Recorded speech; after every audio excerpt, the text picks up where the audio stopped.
Hello, hi students. Shiva study official में एक बार फिर से आपका स्वागत है।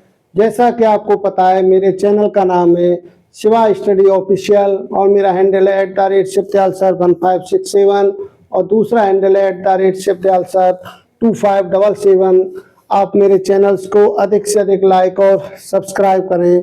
जैसा कि मैंने आपको पिछले एपिसोड्स में विद्युत से संबंधित जो न्यूमेरिकल थे, आंकिक क्वेश्चन थे, वो आपको कराए थे और मैं उम्मीद करता हूं कि आप भली भांति अच्छे से समझ रहे होंगे और उनमें अगर कोई दिक्कत है तो आपको मुझे पूछ सकते हैं। मैं आपको बहुत अच्छे से समझाऊंगा। कुछ बच्चों के कमेंट्स आ रहे हैं कि मैं नेत्र के बारे में, कुछ नेत्र दोषों के बारे में बताएं, तो इसलिए आज के एपिसोड में मैं नेत्र दोषों से संबंधित जानकारी देना चाहूँगा। तो नेत्र दोषों के बारे में सबसे पहले हम नेत्र के बारे में जान लेते हैं कि नेत्र क्या है, फिर उसके बाद नेत्र दोषों पर भी हम चर्चा करेंगे। तो नेत्र यानी मानव नेत्र, हमारा नेत्र या आँख क्या है? मानव नेत्र एक प्रकार की युक्ति है। मानव नेत्र क्या है? मानव नेत्र एक ज्ञानेंद्रिय है जो हमें वस्तुओं को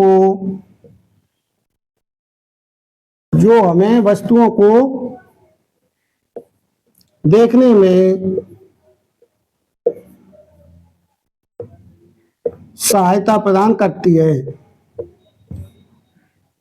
सहायता प्रदान करती है। यानी यहां तक आप समझ गए कि मानव नेत्र क्या है? एक ज्ञानेंद्रिय है जो हमें वस्तुओं को देखने में सहायता प्रदान करती है। अब ज्ञानेंद्रियां हमारे पास कई होती हैं, आप जानते हो कितनी है? 5 ज्ञानेंद्रियां होती हैं हमारे पास। 5 ज्ञानेंद्रियों में कौन कौन सी होती हैं आप समझ लीजिए। ज्ञानेंद्रियां कौन कौन सी हमारी पास ज्ञानेंद्रियां हैं? तो ज्ञानेंद्रियों में जैसे लेते हैं, पहला हमारे पास आंखें होती हैं हमारी, ये ज्ञानेंद्रियां हैं। नंबर 2 नाक है। नंबर 3 कान है और जीभ और त्वचा। ये 5 ज्ञानेंद्रियां होती हैं हमारी। आप समझ रहे कितनी ज्ञानेंद्रियां हमारे पास? 5 ज्ञानेंद्रियां हैं। उन ज्ञानेंद्रियों में आंख, नाक, कान, जीभ और त्वचा। तो सबसे पहली जो हमारी ज्ञानेंद्रिय जो सबसे महत्वपूर्ण है वो क्या है? आंख। आंख क्या है? ये हमें वस्तुओं को देखने में सहायता प्रदान करती है। आंख की सहायता से ही हम वस्तुओं को भली भांति से देख पाते हैं। अगर हमारी आंखें स्वस्थ नहीं हुई तो हम वस्तुओं को पूर्ण रूप से या सही तरीके से नहीं देख पाएंगे।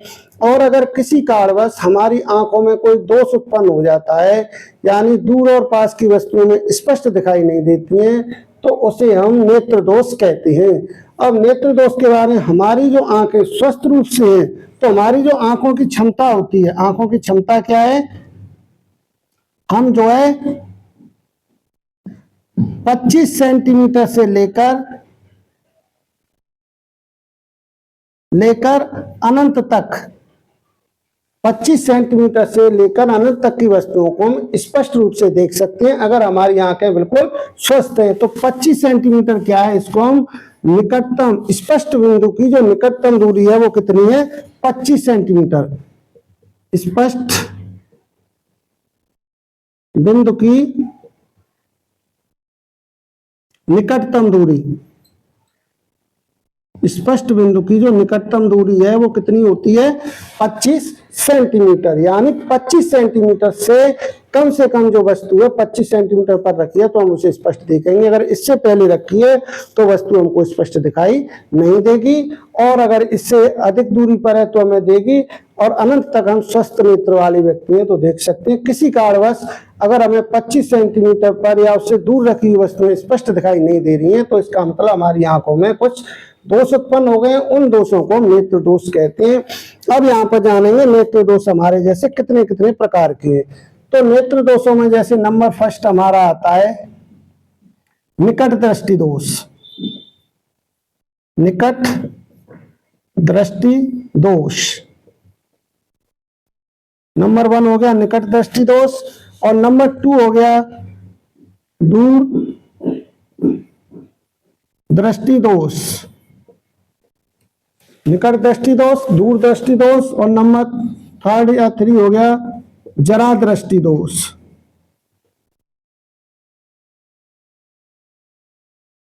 जरा दृष्टि दोष। और एक नंबर 4 और होता है जिसको हम कहते हैं वर्णांधता।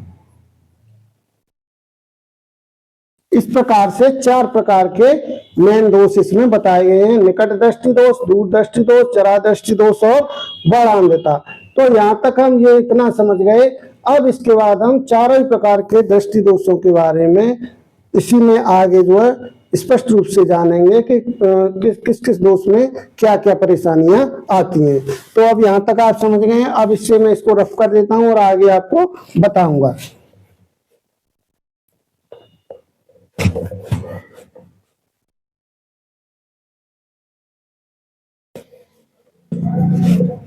तो अब आगे में हम देखते हैं नंबर 1 डाल के निकट दृष्टि दोष।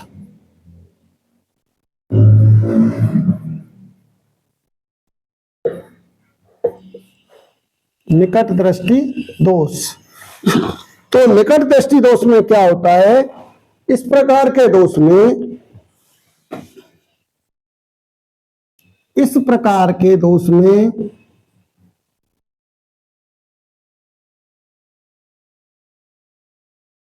निकट की वस्तुएं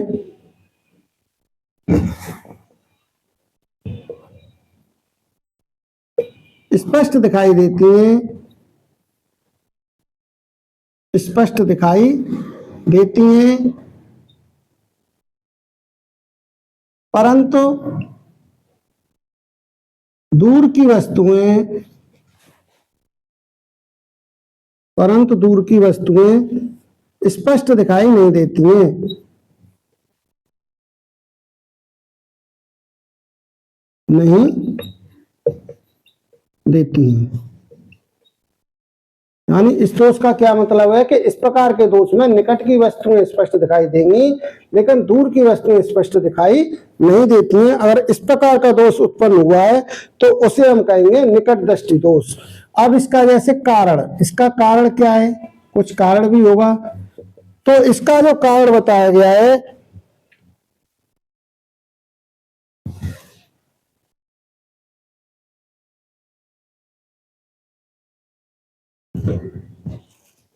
इसमें है नेत्र लेंस की फोकस दूरी कम हो जाती है। नेत्र लेंस की फोकस दूरी इसमें क्या हो जाती है, कम हो जाती है। तो इस प्रकार का जो दोष है इसमें क्या हुआ, नेत्र लेंस की फोकस दूरी क्या हो गई, कम हो गई। तो फोकस दूरी कम हो जाएगा तो उसको क्या हुआ कि उसकी जो क्षमता है यानी वो लेंस हमारा कम दूरी तक फोकस करेगा, इसलिए हमें केवल निकट की वस्तुएं दिखाई देंगी और दूर की वस्तुएं दिखाई नहीं देंगी। अब जैसे इसका निवारण, तो इसका निवारण करने के लिए क्या करते हैं हम, इसका निवारण करने के लिए अवतल लेंस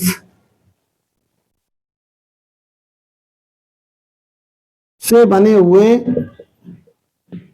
चश्मे का प्रयोग करते हैं।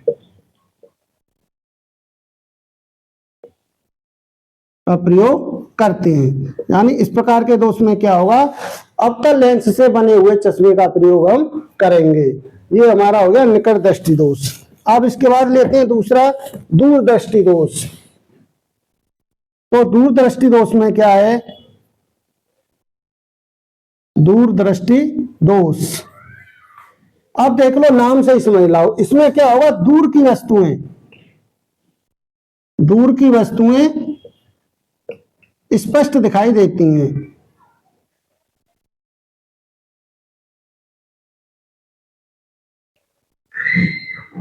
दूर की वस्तुएं स्पष्ट दिखाई देती हैं, पास की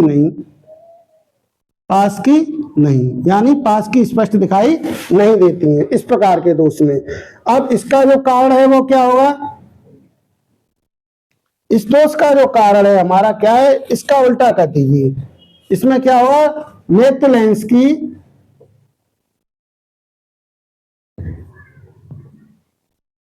फोकस दूरी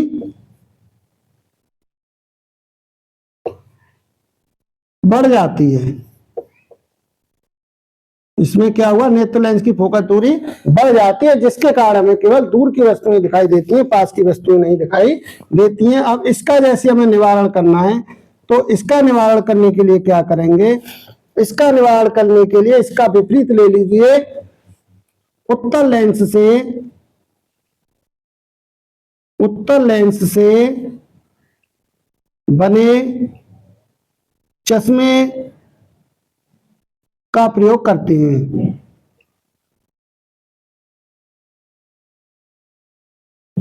आगे बात समझ में, यानी उत्तल लेंस से बने हुए चश्मे का प्रयोग करेंगे और इसमें फोकस दूरी बढ़ जाएगी। यानी आप दो प्रकार के दोष, निकट दृष्टि दोष और दूर दृष्टि दोष आप अगर आ जाते हैं तो इसको आप लिख जाओगे, इनके कारण और निवारण भी आप बता सकोगे। मैं आपको बहुत ही संक्षिप्त और सटीक तरीके से बता रहा हूं, जो आप परीक्षा में आप कर पाए। तो मैं उम्मीद करता हूं कि आप इनको भली भांति समझ गए होंगे और भली भांति इनको आप कर भी पाएंगे। अब इसके बाद में आगे इसको रफ करके बाकी जो दो दोष हमारे बचे हुए हैं उनको ले लेते हैं।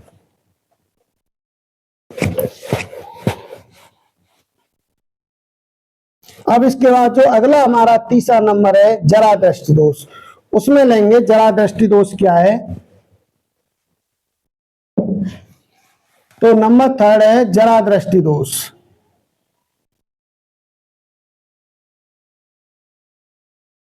जरा दृष्टि दोष, इस प्रकार के दोष में क्या होता है, दूर और पास, दूर की पास की, यानी दोनों ही वस्तुएं स्पष्ट दिखाई नहीं देती हैं, ना तो दूर की दिखाई देगी ना पास की दिखाई देगी। तो इसमें क्या होता है कि जो हमारा जो नेत्र लेंस होता है या पेशियां होती हैं, इसका जो कारण होता है पेशियों और नेत्र लेंस का संकुचित हो जाना, संकुचित हो जाना, यानी ये संकुचित यानी कम सक्रिय हो जाती हैं, जिसके कारण हमें दोनों ही दिखाई नहीं देती हैं। और इसका निवारण करने के लिए क्या करेंगे, इसका जो हम निवारण करेंगे तो इस प्रकार के दोष के निवारण के लिए संयुक्त लेंस का उपयोग करते हैं।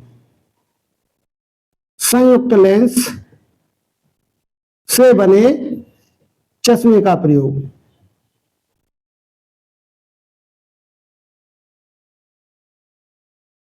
करते हैं। संयुक्त लेंस यानी ऐसा लेंस जिसमें उत्तल और अवतल दोनों प्रकार के लेंस बने होंगे, जिससे हमें दूर और पास दोनों ही वस्तुएं स्पष्ट दिखाई देने लग जाएं अगर जरा दृष्टि दोष हो जाता है। अब नंबर 4 है बाणांधता। बाणांधता क्या है, जन्मजात दोष है। ये कैसा दोष है, जन्मजात दोष है। इसमें व्यक्ति रंग भेद नहीं कर पाता है, रंग भेद नहीं कर पाता है, यानी ये जन्मजात होता है। इसमें व्यक्ति रंगों के मध्य जो अंतर करने की क्षमता होती है वो नहीं पाई जाती है, रंग भेद नहीं कर पाता है। और इसका जो है कोई निवारण नहीं है। इसका कारण क्या है, कारण में आप लिख देंगे जन्मजात और निवारण में इसका लिखेंगे, इसका कोई निवारण नहीं है, कोई निवारण नहीं।